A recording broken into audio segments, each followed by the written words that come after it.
মহিলাদের একটা বিষয় আছে, তাদের বাপের বাইরে কাউকে নিয়ে যদি আপনি একটু দুর্নাম করেন যে তোমার ভাইটা অমানুষ, অকর্মা, তোমার বাপটা এরকম, তোমার বোনটা এরকম, তাহলে শেষ।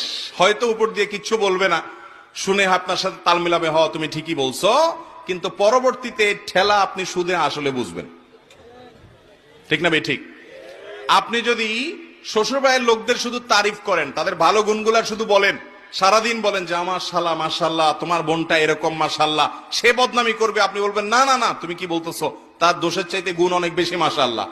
উল্টা বরং এক কাঠি সামনে আগাবেন, দেখবেন যে স্ত্রী আপনার কথায় উঠবে বসবে, যা বলবেন সব করতে রাজি হবে, কিন্তু তার বাপের ভাই মানুষের বদনামি করতে পারবেন। অনেক পুরুষরা এই জায়গাটা ভুল করে।